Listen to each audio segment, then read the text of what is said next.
Gente, falar de cultura organizacional, falar de IA, inteligência artificial, necessariamente nos remete a falar de IH, que é inteligência humana. A gente vem se debruçando muito sobre o algoritmo, sobre a IA, e a gente vem falando pouco sobre IH. Na condição de professor na universidade, orientador de dissertações, teses, eu fico sempre procurando olhar para como nós estamos desenvolvendo os nossos alunos, nossos futuros magistrandos, e é interessante perceber que o padrão intelectual global, o padrão intelectual eu não diria só de letramento e de referenciais de mundo vem caindo, mas ele ao mesmo tempo vem se tornando um pouco mais preguiçoso. A minha preocupação é que nós venhamos a entender a IA de fato como uma potencialização da inteligência humana e não a substituição dela própria. E da forma, muitas vezes, como a IA vem sendo colocada, ela vem sendo colocada em detrimento da inteligência humana. E isso é preocupante, porque o processo criativo, a própria produção dos algoritmos, ela é, em primeira instância, uma produção humana. Então, a IA, ela carrega o humano, e se ela carrega o humano, ela carrega a complexidade humana, ela carrega, portanto, o preconceito, ela carrega dogmas, totalitarismos, ela carrega muitas coisas das quais não nos orgulhamos. Então, quando a gente olha para o algoritmo, para a IA, a gente tem que olhar para a IH também. E como a palestra de agora ela versa sobre cultura organizacional, uma inovação disruptiva através das culturas das instituições, é sempre importante lembrar que as instituições que a gente chama de CNPJ, elas nada mais são que um conjunto de CPFs. Então é importante falar sobre isso, tá bem? Caso a gente se procure depois pelo Instagram, dr.niche, a gente pode se acompanhar e, portanto, a gente se acompanha nos seus trabalhos, nos seus projetos, a gente pode trocar uma ideia via direct, via WhatsApp depois também. Então, quando a gente fala de inovação, a primeira coisa que a gente pensa hoje, é claro, é tecnologia, é algoritmo, é ferramenta, é metodologia, é design thinking, é canvas. E se a gente parar para pensar, muitas instituições que se utilizam dessas tecnologias, dos métodos ágeis, elas têm métodos ágeis com pessoas que procrastinam. Elas têm em sala de aulas, universidades que falam em metodologias ativas com pessoas passivas. Então, é muito interessante esse paradoxo. Então, não adianta a gente potencializar algoritmos com os humanos que temos. E evolução é um termo um pouco preocupante. Nos hospitais, inclusive, dá para evoluir para óbito. Então, a gente tem que focar em desenvolvimento humano, não em evolução. Não num estado, numa tendência a ser extrapolada. E para isso eu quero conversar com vocês sobre algumas coisas que nos constituem, de como somos criados, como a gente aprendeu. E eu venho das humanas, eu venho da área das humanas, eu não venho da tecnologia em primeira instância, da TI, das engenharias de computação, entre outros. E então, quando eu estava ainda no colégio, na vida de ensino médio, no antigo segundo grau, o meu irmão mais velho, o Alex, que é professor da Sociologia na URGS do Rio Grande do Sul, ele já chegava com Habermas, Luhmann, Foucault, Derrida, Deleuze, alguns livros muito interessantes em casa. E isso fez com que eu fosse me debruçando e direcionando as humanas, né? Hoje eu leciono nos cursos de Direito, Psicologia e outros com cadeiras de epistemologias. Porque quando eu entrei na universidade eu tive a honra, de ser levado, orientado por um professor que hoje está com 103 anos, 102, vai fazer 103, dia 8 de julho, que é Edgar Morin, um francês, autor da Teoria da Complexidade. Então, essas áreas, esses discursos, as minhas narrativas hoje, certamente elas versam sobre todos os pensadores que vocês conhecem e que alguns até se tornaram mais familiares, próximos de vocês, como é o caso de Bauman, que faleceu em 2017, certo? E todos eles têm uma coisa em comum. Todos eles passaram por campos de extermínio ou pela perseguição nazista. Edgar Morin, Bauman, Levinas, Viktor Frankl na psicologia, Hannah Arendt, entre outros que eu vou citar aqui, tá bem? Buenas. Se a gente procurar também, a gente vai ver que eu não trabalho só com academia, só com a universidade. Eu sou gestor de RH, e por isso que eu tenho um pouco de subsídios para falar sobre cultura organizacional, de uma empresa nacional de importação, que se chama Summit. Dos nossos principais produtos, as nossas linhas vêm da Tris, Artus e Base. A Tris é bastante conhecida de todos vocês, materiais escolares. Isso aqui é minha mesa, bonita minha mesa, né? Então, eu trabalho muito com o processo criativo. Então, o nosso RH, Ele não se volta só para questões de departamento pessoal, para folha de pagamento, para questões trabalhistas. Ele é um RH que tem que desenvolver muito espírito criativo, porque o nosso processo, ele visa a criatividade. Então, eu quero falar um pouquinho sobre isso com vocês e como é que a IA pode estar nos ajudando quando a gente quer. E a sala de aula, eu não podia fazer o tema de casa diferente. A minha sala de aula na universidade, ela é mais criativa. Então, a aula sobre Durkheim vai ter Durkheim no quadro, mas vai ter justamente isso como uma janela lúdica para as pessoas. A gente está esquecendo que o nosso cérebro é uma janela lúdica e a IA, ela não tem a capacidade da ludicidade, certo? Eu vou falar um pouquinho sobre isso também. Então, feito esse preâmbulo aí, eu queria lembrá-los que os nossos modelos mentais, alguém aqui nasceu depois de 2000? Pelo que eu estou vendo, creio que não. Mas, mesmo tem um preenchimento. Vamos lá, alguém aqui nasceu depois de 2000? Não? Não, né? Então, todos vocês, assim como eu, fomos forjados década de 60, 70, 80, 90, certo? Passamos por uma escola, por um colégio, por uma universidade dessas décadas anteriores, e que não só é o século passado, mas eu quero lembrá-los que é o milênio passado. Nós somos das poucas populações que fez uma virada de milênio, certo? Então, nós temos aí toda a nossa educação alicerçada em um modelo que foi mais ou menos constituído lá por 1637. René Descartes, vocês conhecem, francês, matemático e filósofo, ele escreveu obras que, um compêndio, elas foram aproximadas, e isso gerou um livro chamado Discurso do Método, muito bom de ler em latim na praia, tomando caipirinha. O Discurso do Método é uma obra onde ele funda 3 grandes axiomas da ciência. O axioma da separabilidade, eu separo para melhor conhecer, não à toa que a gente tem os departamentos das empresas, os setores, as áreas, as disciplinas da universidade, e a gente faz todo um trabalho esquizofrênico de tentar aproximá-las com a inter, a multi e a transdisciplinaridade. Inclusive, eu lecionava uma disciplina chamada interdisciplinaridade, o que é muito louco, certo? Uma disciplina que ensinava a interdisciplinaridade. Ou seja, a gente fez todo um movimento de separabilidade para depois reconectar. Não à toa, Edgar Morin, esse francês, tem uma obra chamada Religião dos Saberes, religar os conhecimentos que foram desligados. Buenas, qual é o outro axioma que René Descartes trouxe? O axioma da mensurabilidade. Eu não só separo para melhor conhecer, mas só tem valor científico se for mensurável. Não à toa que vocês e eu passamos por uma universidade que muito mais valorizava a pesquisa quantitativa do que qualitativa. Então, não à toa que vocês viveram em escolas, os seus filhos e netos também, em que tem 5, 6 períodos de matemática por semana e 2 de história. Não é à toa que as pessoas querem ir de volta à ditadura, não estão estudando. Ou seja, então, a gente tem toda uma ciência alicerçada nas hard sciences, nas ciências duras, na mátema, na física de Newton, na matemática de Descartes, e toda uma estruturação da universidade também seguindo essa mesma tradição. Então, nós estamos vivendo em 2024 a tradição de 1580, 1630, certo? Estamos atrasados um pouco. Então, a gente fala em IA, mas com modelos mentais de IH, de inteligência humana, alicerçados no século XVI, século XVII, certo? Então, não há algoritmo que salve. É muito importante a gente analisar isso de perto hoje com bastante rigor, certo? Buenas. O terceiro axioma eu vou citar. Então, quando a gente fala em inteligência artificial IA generativa, eu vi que no final da manhã eu estava lá atrás observando um painel.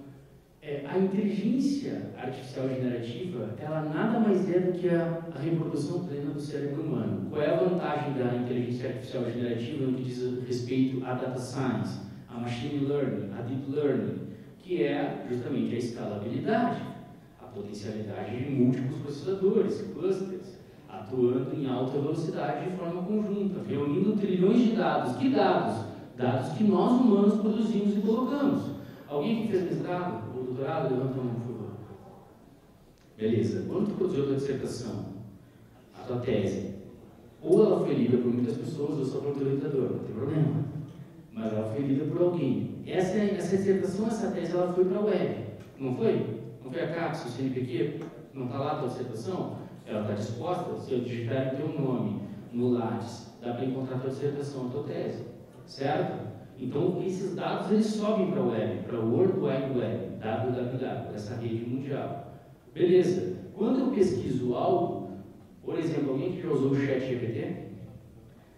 Gente, o ChatGPT, não se preocupe, o ChatGPT ele é bem menos preocupante que os chatos FDP dentro da empresa, dentro das instituições. Tá? O ChatGPT ele pode ser altamente interessante, se usado de forma interessante.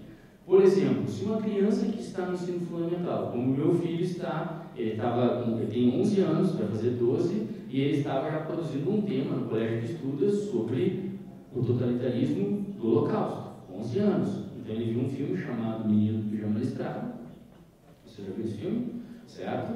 E ele estava produzindo uma reflexão. E ele me perguntou, pai, quem ganhou a Segunda Guerra Mundial? E eu dou aula sobre isso na universidade, porque todos os autores com os quais eu trabalho estão ali constituídos nesse boom de 1939, 45 e o pós-guerra. Beleza. Eu falei, filho, vai pesquisar. Depois a gente conversa. E ele foi pesquisar, e ele perguntou para o ChatGPT, quem venceu a Segunda Guerra Mundial? E olha que interessante, apareceu que os Estados Unidos venceu a Segunda Guerra Mundial. A gente sabe que foi uma conjunção de aliados, a invasão de Berlim ficou muito mais para o Exército Vermelho, teve várias e várias vezes em que o fronte foi estruturado em primeira instância pela Inglaterra, ou, pelo Exército Britânico, pela Força Aérea Britânica. Então, teve vários momentos em que os Estados Unidos, a gente sabe a entrada tardia dos Estados Unidos, após o ataque em Pearl Harbor, a gente sabe de várias questões, mas quais são, eu não preciso que vocês chutem, quantos textos vocês acham que são produções americanas que estão ali dispostas sobre a Segunda Guerra Mundial? Então, é tendencioso esse dado. São trilhões de dados, de artigos, de papers, falando sobre a entrada dos Estados Unidos, sobre toda a questão da entrada, a importância da entrada dos Estados Unidos, do dia D, e vários textos, vídeos. O que o ChatGPT faz? Reúne dados e estrutura uma narrativa, certo? A resposta é correta de que os Estados Unidos foi quem venceu a Segunda Guerra? Não. Os Estados Unidos, isoladamente, não venceu a Segunda Guerra Mundial. Então, pouco foi o protagonista desse processo. Ele foi fundamental e importante, mas não o protagonista. Tampouco, majoritariamente, o grande vencedor. Então, o que eu quero dizer com isso? Qual é o alerta? O ChatGPT ele produz uma resposta, certo? Para quem não tem pressupostos, para quem não tem subsídios, para quem não tem algoritmo prévio nenhum sobre a Segunda Guerra Mundial, essa resposta ela é aceita. Então, qual é o risco da IA? O risco da IA é para quem tem uma IH muito fraca. Qual é o risco da inteligência artificial? É de uma inteligência humana sem pressupostos, sem referencial, sem letramento. E como o padrão de intelectualidade está caindo porque as pessoas não querem ler, porque a preguiça cognitiva está tomando todo o espaço, eu jogo para o ChatGPT fazer a minha petição inicial, eu jogo para o ChatGPT fazer a análise de Machado de Assis, eu jogo para o ChatGPT, inclusive dizendo que eu tenho que ser meu terapeuta. Ou seja, eu não tenho mais capacidade reflexiva e crítica. As memórias da gente estão cada vez menos exercitadas. A gente usa o Google Maps, a gente usa o Waze, a gente usa uma agenda que nos lembra de tudo. Isso é muito interessante. Ah, não, mas enquanto a inteligência artificial está me ajudando, eu estou botando meu penso em outro lugar. Mentira, você está vendo o Walking Dead no Netflix. Entendeu? Ou seja, essa ideia de que a IA faz o operacional e eu posso colocar meu penso no estratégico é uma ilusão, porque o tempo que está sobrando, tu está vendo o Masked Singer Brasil. O Sidney Magal cantando dentro de uma salsicha. Entenderam? Então essa preguiça cognitiva está levando não só a uma desaceleração das nossas sinapses, mas a colocar das sinapses, a nossa energia cognitiva, em lugares que não produzem nada. Então, quando um professor da universidade, colega meu do doutorado, que leciona no estricto senso, diz assim, eu estou preocupado que o Google nos substitua, meu querido, o Google jamais vai te substituir, nem tem interesse em substituir. Eu trabalhei para projetos da Google for Education, eu trabalhei lá para o pessoal de Singapura, eu trabalhei desde 2015 com o Google. O Google nunca tentou substituir um professor. O que o Google substitui é o auleiro, é aquele professor que leva informação fria para os alunos. Isso o Google também faz. Agora, um professor que ajuda a atribuir sentido e significado, contexto, emoção ao algoritmo, esse professor jamais vai ser substituído. O juiz que consegue produzir reflexão crítica em cima de uma sentença, ele jamais vai ser substituído.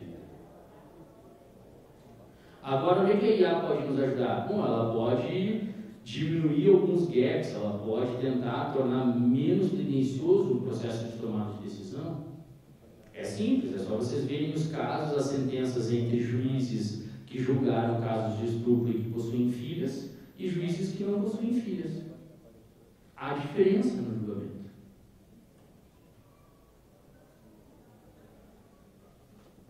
Mas tudo isso a gente tem que estudar. Mas, Guto, então volta na IA. Qual é a medida da IA? A medida da IA é a IH, a inteligência humana. E vocês sabem, quem tem filho aqui levanta a mão. Quem sabe quem tem filho levanta a mão. Beleza. Ok, vocês produziram já vidas humanas. E elas estão diante de vocês. Quem tem filho com um pouquinho mais de 5 anos de idade? Entre 5 e 15 agora. Certo? Eles já têm YouTube faz tempo, né? Certo. E os clássicos, eles já leram? Mas não é mais YouTube, é TikTok. TikTok. Ou seja, hoje a gente tanto vem produzindo a preguiça humana que as empresas elas mandam e-mail, aí os funcionários não leram, aí que elas falam, vamos parar de mandar e-mail. Não! Vai ler o e-mail, porra! Senão daqui a pouco o juiz vai ter que fazer um TikTok aqui para manifestar um novo decreto. What the fuck? Então a institucionalização da ignorância está se dando cada vez mais, porque a gente vem apostando no meio. E o meio vai mudar de década para década, gente. Vocês usaram o MSN. Vocês usaram o Mirk, o ICQ, o Orkut. Então, leiam essa definição de inteligência generativa. IA, ou inteligência artificial generativa, se refere ao uso de IA para criar novos conteúdos, como texto, imagens, música, áudio e vídeos. Ela usa modelos de fundação, modelos de IA, capazes de realizar várias tarefas ao mesmo tempo. Não é uma descrição do cérebro humano? É uma descrição perfeita do cérebro humano. E que cada vez mais precisa ser reestimulado. Então, eu estou aqui fazendo uma apologia ao fim da IA? Não, eu estou fazendo uma apologia do renascer da inteligência humana. O revigorar da IH, que cada vez mais é esquecido nesse processo. Fora os cariocas que estão aqui presentes, fluminenses, flamenguistas, vascaíno deve ficar muito triste, perdeu para o Nova Iguaçu. Então, quem é do Rio de Janeiro aqui conhece de perto isso, mas quem nunca foi para o Rio também conhece. Quem já foi para o Rio, levanta a mão. Joga na cara do funcionário. Certo? Esqueçam o catolicismo e o cristianismo contido nessa imagem, e demais religiões cristãs derivadas. O que essa imagem diz a vocês? Isso tem a ver com modelo mental, antropologia. Rio de Janeiro, o que mais? Fundo de quintal, caipirinha lá, ok, mas o que mais? Sétima maravilha. Braços abertos, acolhida, né? Bom, quem mora no Rio, ou quem já foi para o Rio, encontrou gente de Amsterdã, Nova York, Paris, Porto Alegre, Recife. Por mais que nossas outras capitais aqui citadas e representadas sejam bastante turísticas, o Rio de Janeiro é a grande capital turística do Brasil. Pronto, eu sou porto-alegrense e admito isso. Certo? Porque quem vai para Porto Alegre só pega um carro e vai para Gramado. Sacanagem.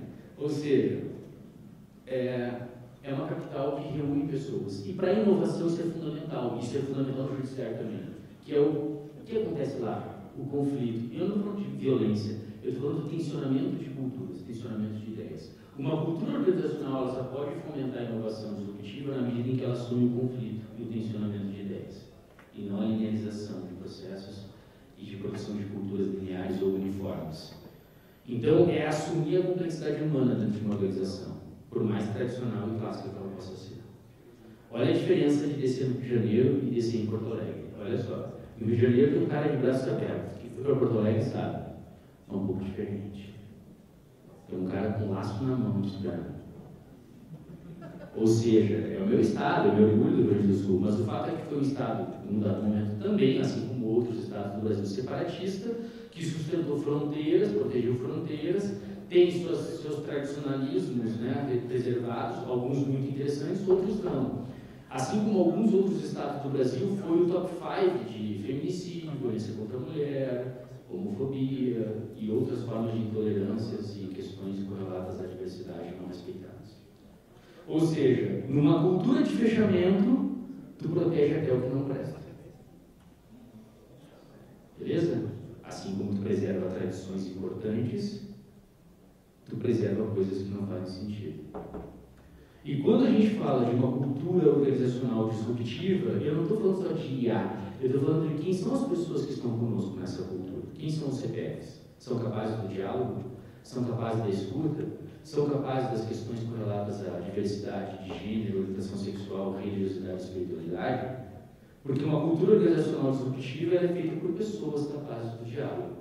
E tem uma coisa que me incomoda muito no século XXI, e eu dou aula na psicologia, eu venho conversando sobre isso na universidade, que é esse mundo da excitação, esse mundo da resiliência, onde todo mundo é amoroso no Instagram, onde todo mundo é capaz do outro, e com roupagens coloridas ficam dizendo assim, é sobre isso que está tudo bem. Não, não está tudo bem.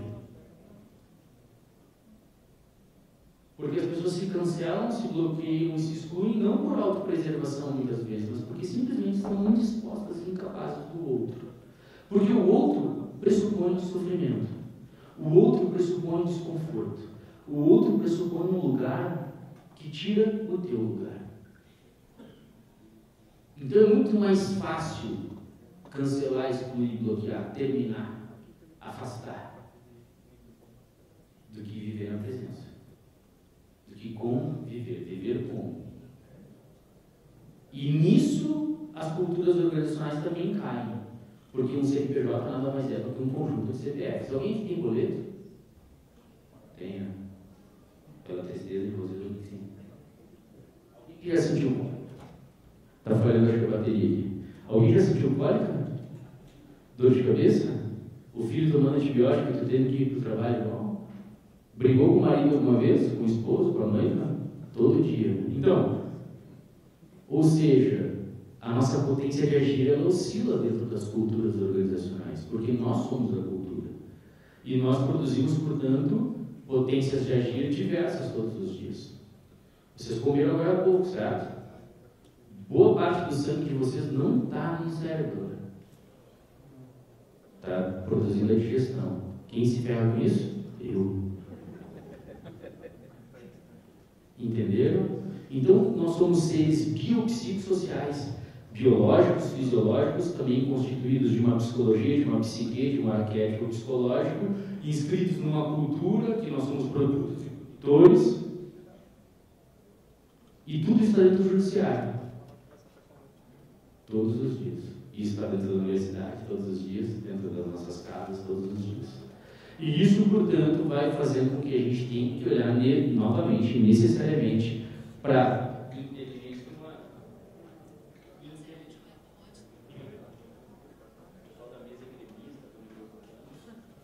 Aí, aumenta um pouquinho mais, por favor. De leve, só para não ter que forçar a voz e eles também não ficarem surdos. Então, essa necessidade de voltar a atenção ao humano é fundamental, porque todo o nosso discurso contemporâneo ele é exógeno. É a metodologia, é o algoritmo, é a ferramenta, é o canvas, é o design thinking e etc. Quem aqui da TI levanta a mão? Quem é de TI? O pessoal da TI em peso. Se quer saber se isso é legal, manda uma mensagem para a TI. Se eles te responderem pelo WhatsApp rapidão, é porque tem uma pessoa suportável, que eles dão suporte. Se for insuportável, eles vão dizer para abrir o chamado. Não é nada a ver. Não, tem que gerar o registro, Mentira, você é teu bruxo, tu atende na hora. Tu leva o novo do cara para casa para arrumar para ele. Estou mentindo? Vocês estão vendo a foto dessa prisão? É um colégio. O colégio ele tem grades nas portas, tem grade nas janelas, grade até no data show para não levar o data show. O currículo também está preso numa grade curricular. Tem hora de pegar só no pátio, no recreio. Tem o dia da visita, que é o dia das mães. É um regime semi-aberto, volto todos os dias nos meus horários, se te atrasar, tem que passar na sala do SOI, pegar uma bala de iogurte e ir para a sala. Ou seja, nós temos todo um discurso de uma escola que pode ser emancipatória, uma escola que pode ser libertadora, que pode ser disruptiva, mas com um modelo totalmente linear, reducionista e totalitário. De disciplinas em fragmentos para depois chegar no Poder Judiciário e o gerente dizer, não, aqui a visão tem que ser sistêmica. Como assim? Eu aprendi tudo em fragmentos a vida toda. Ah, não, aqui a visão tem que ser holística. Não vai ser, meu amigo. E é por isso que TI financeiro vão se debater, é por isso que o pessoal da gestão de projetos vai se debater, por isso que o presidente às vezes não vai entender por que a TI tem essa demanda e quem precisa desse orçamento.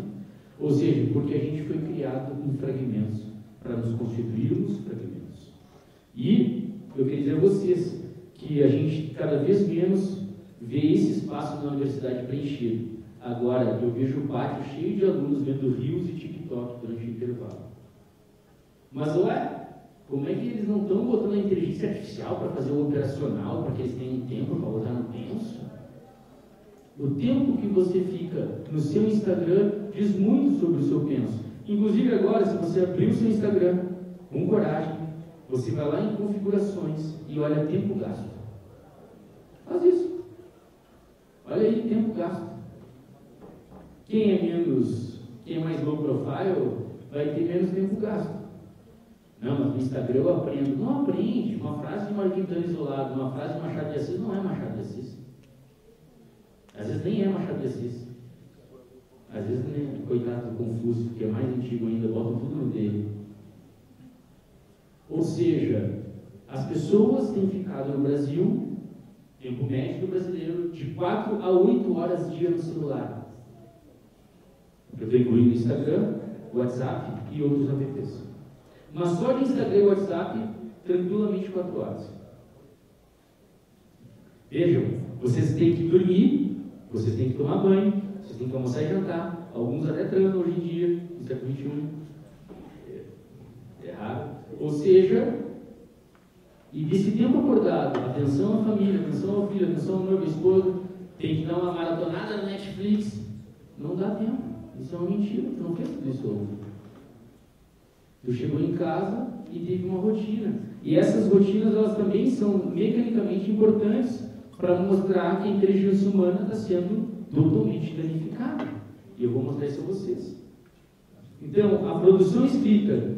Quem aqui tem produzido seus textos faz muito bem. Porque quem busca essa estruturação pelo ChatGPT está matando o processo criativo. E a capacidade de reflexão sobre o próprio texto escrito. O que é terapia para quem faz? Alguém que faz terapia? Gente, terapia não é coisa de louco. Olha, não. Achei no super, é importante. Beleza, é mais importante que no super. A terapia, ela é um processo conversacional. Vocês já prestaram atenção nisso? Vocês pagam lá o terapeuta ou a terapeuta e vocês ficam falando e produzindo discursos, narrativas. E enquanto está produzindo esse discurso e narrativa, você está assimilando e acomodando o próprio pensar, o que tu está vivendo na tua vida. E no final ela vai te perguntar, e o que tu faz com tudo isso? Aí tu levanta, aí tu sai reflexivo, tu sai lá digerindo tudo aquilo, digerindo a si próprio. A escrita não é diferente. Quem produziu dissertação em tese, você sabe quantas vezes você reescreveu o seu capítulo, a sua metodologia, a sua análise dos dados, porque tu foi maturando os dados. Por isso que a gente fala que hoje tem várias coisas que nos atrapalham, inclusive a indústria do artigo. CAPES e CNPq sofrendo com isso. Sabe por quê? Porque a gente tem que ficar produzindo artigos de resultados parciais que nem maturados foram, para poder ranquear, para poder ser pesquisador nível A1, para ser pesquisador XYZ, para ter produtividade, porque a universidade também é ranqueada por produtividade, e pesquisas que nem maturadas são.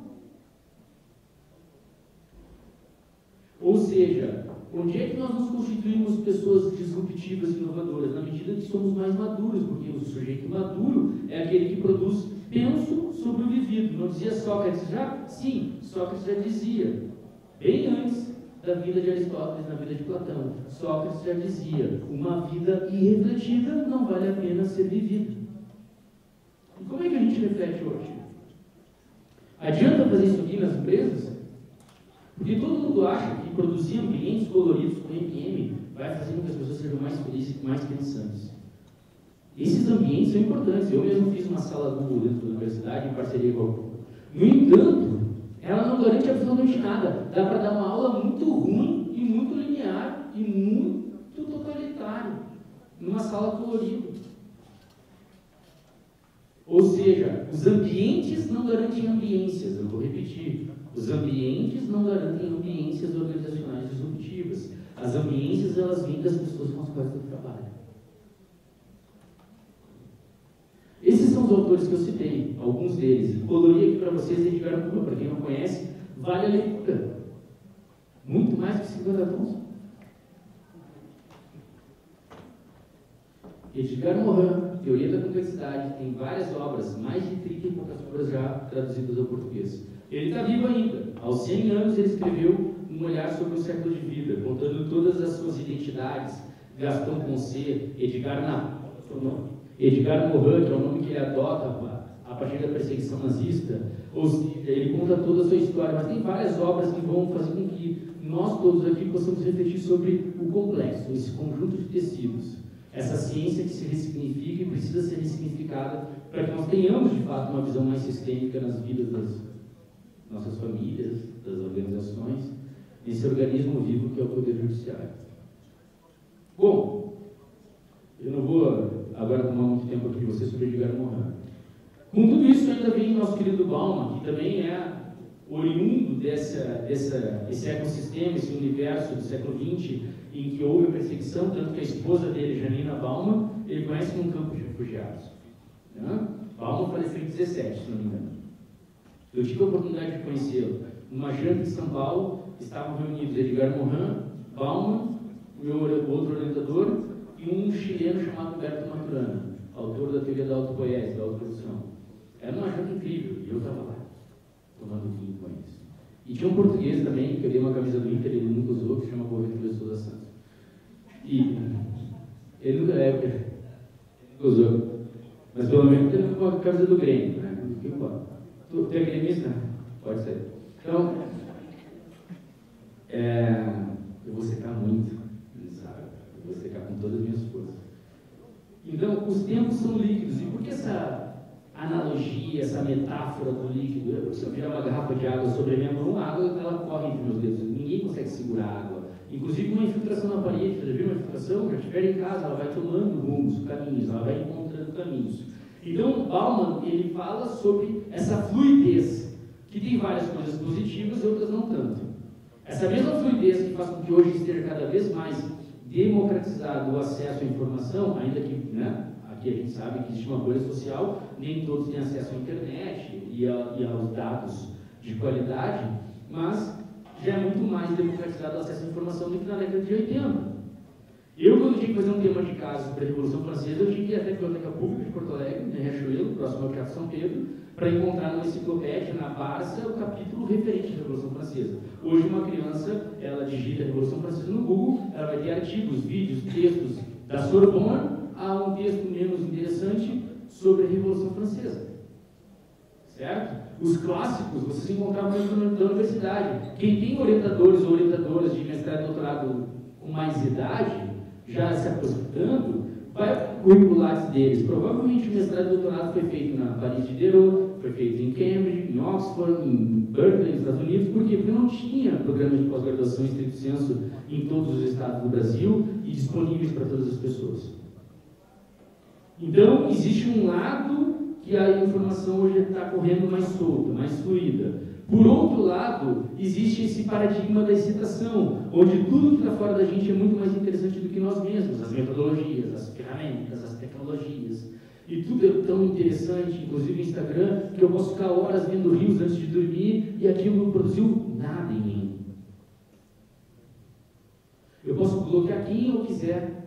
Quem votar diferente de mim, eu posso bloquear instantaneamente. Eu posso cancelar. Inclusive, eu quero bloquear minha mãe. Porque minha mãe, na pandemia, a gente ensinou ela a usar o WhatsApp e ela aprendeu. Então, todo dia de manhã, eu tenho um filho, o Luca tem 11 anos, o Luca é colorado, se eu falo o Unimed dele. E o Luca, ela pergunta todos os dias de manhã, como é que está meu neto e onde é que estão meus potes.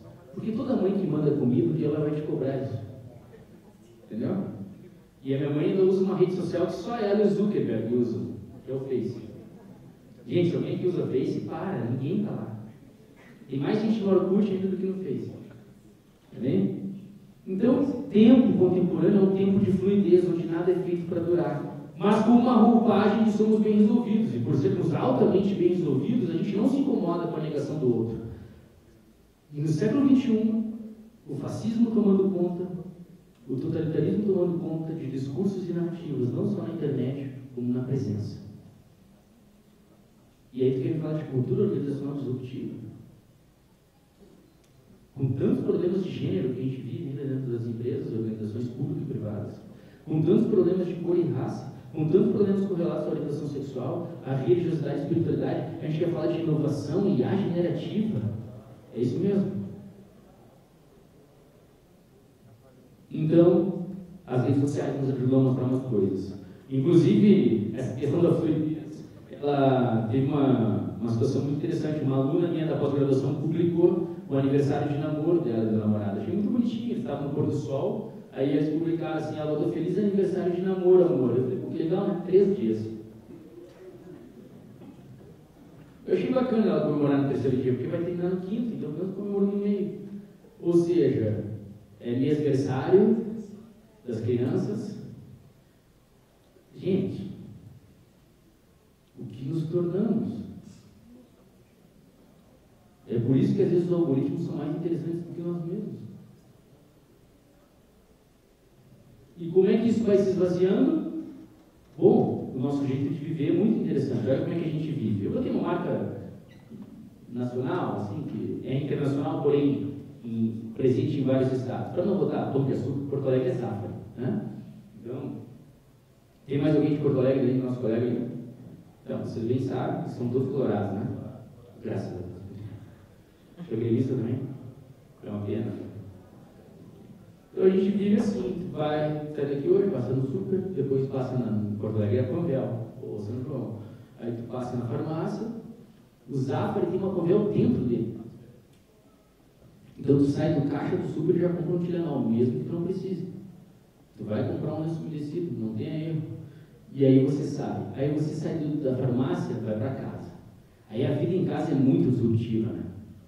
A gente lava a louça, a gente estende roupa, para estender roupa tem que recolher a comida, e aí a gente vai indo. Quando vem a meia-noite e 30, e um aluno meu do mestrado disse, professor, eu não vou conseguir ler aquele pedacinho da obra do Bauman para a semana que vem. Eu falei, por quê? Eu não tenho tempo.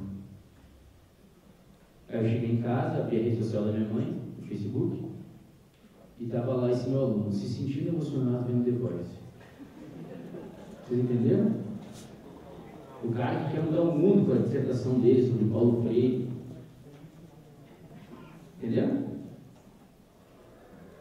A gente não tem tempo. E a gente dorme meia-noite e 30, 1 da manhã, 2, outro dia acorda cedo, vai e corre para o trabalho. Chega no trabalho e fala, eu vou inovar. Porque agora tem umas adesivas coloridas nos vidros, para escrever com as canetas coloridas, como é que eu não vou inovar? Não vai, bicho. A gente não tem curso mais livre e vinho no caminho. Enquanto a gente continuar com essa linearidade, esse mecanicismo, a gente vai ter capacidade reflexiva alterada, reduzida. E é botar essa filosofia sistemática mesmo. Esses dias eu palestrava nos eventos, estavam 2 filósofos importantes, queridos amigos, né? Cortella e o Clóvis. O Cortella adora falar de filosofia sistemática, que é o que eu fiz hoje, o que eu não fiz, porque fiz e porque deixei de fazer. Às vezes tu sai de uma reunião chateado, tu nem parou para pensar por quê. Tu nem maturou por que tu está assim. Tu nem maturou o que tu disse para o teu filho, para a tua esposa, para o teu noivo, para o teu prospect. Prospect, para quem não sabe, aqui está começando no WhatsApp. Ou no direct no Instagram. Como tempo? Quem? Chegaram os colegas depois que tinha começado. Os que ficaram almoçando mais tempo, mais tranquilos. Esses que chegaram depois, por acaso alguém nasceu depois de 2000, não? Todos aqui são nascidos após 2000, é isso? Então, com certeza vocês lembram desse fator aqui.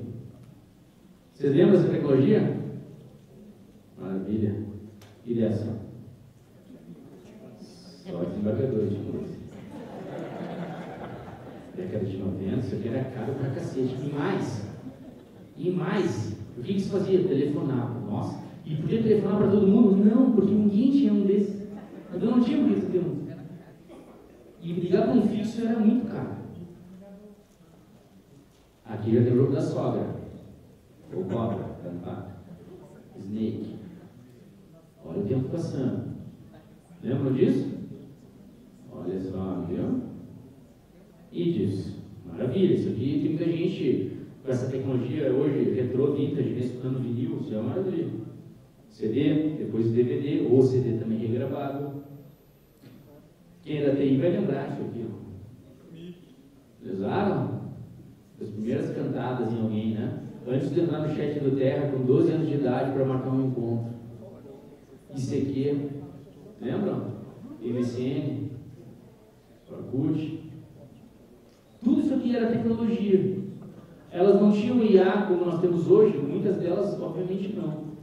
Hoje, eu mostrei para o Luca, meu filho, IA aplicada ao contexto dele. Eu vou mostrar para vocês, rapidamente, porque o tempo está esgotado. Que, inclusive, no Orkut, comunidades muito interessantes, como essa aqui. Eu estou fazendo amor com 8 pessoas. Ninguém se inscrevia, ninguém se entregava. 0 membros, né? Sobreviveu um acidente fatal, ninguém sobreviveu. Né? E isso aqui seria fantástico no WhatsApp, né? Imagina, no meio de uma reunião, a pessoa não te atende, o pessoal da TI não te deu suporte, tu vai lá e treina o bolso dele. Seria fantástico. Porque tem umas pessoas que não são de Deus, né? Que são aquelas que tiraram o cheque azul do WhatsApp, e tem umas piores ainda que agora tiraram o online. Isso aí é para fomentar a ansiedade humana. Quem é que tirou o cheque azul? Levanta a mão. Vocês não são pessoas boas, vocês sabem disso. A eternidade não será de vocês. Ó, lembram? E para os mais jovens já, né? Isso aqui é porque vocês fazem terapia hoje. Isso aqui para vocês dormirem melhor. Olha que bacana. E era igual, ó. Só que não está com a progressiva no cabelo, só. Não fica diferente. Isso aqui é que nem um casamento antigamente, ó. Tu alimentava até morrer. Então, primeiro tablet da história, touch. Tecnologia touch. Sinapse. Parei que eu já vou lá no microfone. Calma o coração. Fica tranquilo, fica depois eu me louco. Olha só, o tablet é o seguinte, ó, o Aquaplay. Que tu apertava, gerava uma bolha de ar, ficava meia hora subindo e meia hora descendo. Ficava ali tipo os lotes dos bugs. Legal. E ali, depois isso era com as sinapses. Altamente lentas e pouco estimuladas. E motricidade zero, um dedão só. Disse pro Luca, meu filho, desliga o Play 5 agora. Vai jogar um videogame de verdade. Aí, vejam, gente, era um botão e um manche. Tinha gente que tinha um AVC jogando com a língua pro lado e caindo da cadeira. Vocês lembram? Porque as nossas sinapses eram lentas e a nossa motricidade era bem pífia. E o Enduro e o River Raid, esses jogos aqui, eu fui jogar com o Luca. E a fase mais acelerada do jogo ficou muito lenta. Por quê? Porque a minha plasticidade cerebral está permitindo que eu me desenvolva. E eu jogando Play 5 hoje, jogando FIFA, Fortnite, com ele, obviamente eu vou conseguir acelerar também minhas sinapses. E de fato estão. É muito lento jogar cara hoje. Tu não aguenta mais. Ele perguntou, pai, teu FIFA qual era quadrado? Eu falei sim. E aí a aceleração foi começando. Vejam. Aí vai mudando. Ó, os guris agora vão se emocionar. Gastaram todo o dinheiro deles nisso. Então, tu podia ter um apartamento ou mais hoje. Street Fighter. Aceleração das sinapses. A aceleração das sinapses. O que isso tem a ver com cultura organizacional? As linguagens estão envelhecidas, as narrativas estão envelhecidas. Na escola também, a sala de aula hoje é poluída ainda. É papel pardo, TNT, desce patati patatá, backyard, desapega, maldita, e o dia do ajudante, o alfabeto, em papel pardo.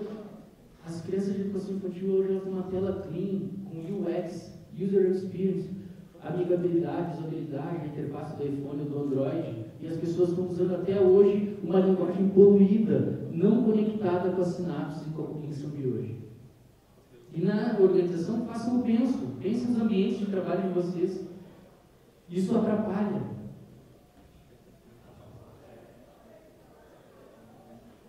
Não à toa que a Apple tem os seus dois grandes pilares, tanto Jobs quanto Wozniak, engenheiro de hardware, eles falavam. Pilar primeiro, amigabilidade tem que ser fácil de usar. E usabilidade tem que ser aplicável. O nosso trabalho é amigável, ele é aplicável, os nossos processos são amigáveis. Aliás, tu é amigável, as pessoas querem almoçar contigo. Tu é uma pessoa interessante? É uma baita pergunta, né? E ela é muito dolorida e dolorosa. Gente, assim nós vamos expulsar do palco. Eu nunca deixo de trazer Mário Quintana e Sócrates. Sócrates, na sua obra chamada Simpósio, do grego, que em português é o banquete. Quando vocês iam para o simpósio do direito na universidade, da TI, era justamente isso, né? Uma bancada com umas aguinhas, como se fosse um banquete, por isso que do grego simpósio, né? A obra O Banquete de Platão. Em Sócrates, por quê? Porque Sócrates tinha que estar naquela noite. Quando eu falo de Mário Quintana, é porque a gente tem que resgatar o lado erudito da vida. Por mais que a gente esteja desenvolvendo IA, tecnologias que podem aumentar nossa produtividade, potencializar nosso... a gente tem que alimentar o erudito e o romântico da relação com o trabalho. Resgatar algo que às vezes se perde no mecanicismo diário. O trabalho está muito funcional. O Lattes, o LinkedIn, está muita funcionalidade e pouco eruditismo. A gente não está enxergando o romântico da nossa vida mais. De por que a gente está ali todos os dias. O trabalho do judiciário ele é altamente litúrgico, porque a liturgia do grego ele serve ao outro. Vocês deixam as famílias de vocês todos os dias para servir aos cidadãos do seu estado, da sua cidade. Essa liturgia do trabalho tem que ser resgatada. E Mário Quintana dizia isso: eu não estou aqui. Eu não quero que em finados, em 2 de novembro, vocês me levem flores, vocês me levem lágrimas. Ele dizia justamente isso. Eu me fiz legado através desse gênero da literatura, do poema e da poesia. Tu quer me fazer eterno, tu quer fazer um lugar para que eu tenha morada, me leia. Lá tu vai me encontrar para sempre. Então ele pediu para colocar na lápide do cemitério: eu não estou aqui. E essa é a ideia. Onde é que as pessoas vão encontrar vocês? Como é que vocês vão se eternizar no judiciário? Como é que vocês vão se eternizar através desse tripalho, desse trabalho diário? Que é cheio de sacrifícios, mas ele também é cheio de virtudes, de entregas importantes para vocês e para os outros. E na obra do Banquete de Platão, vocês vão encontrar Fedro, que vai dizer que o amor é o mais velho dos deuses e um dos mais fortes, é o princípio que transforma em grandes heróis os jovens comuns, pois o enamorado, aquele que ama, ele se envergonha-se de fazer papel de covarde diante de sua amada. Daí um exército de enamorados que poderia conquistar o mundo. Foi daí que a Marvel e a DC fizeram toda a jornada do herói. Ou seja, todos os heróis que vocês conhecem, eles perderam algo importante, tiveram uma superação para ter uma superação. Batman perde os pais, Superman perde os pais, Flash perde a mãe, Lanterna Verde perde o pai, Mulher Maravilha abandona sua comunidade para poder exercer seus poderes, o Homem-Aranha perde o tio, todos têm uma perda significativa. E isso é a relação com o trabalho. Todos os dias que tu está aqui, tu está renunciando algo, por algo maior.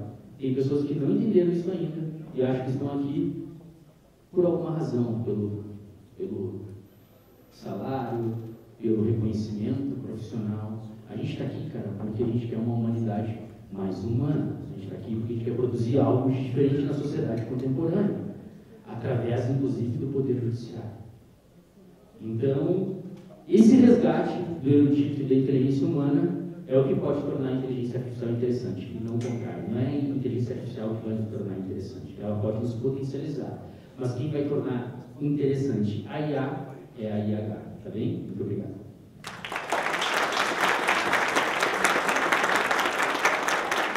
Obrigada, doutor Augusto, por esse momento de aprendizado, boas lembranças.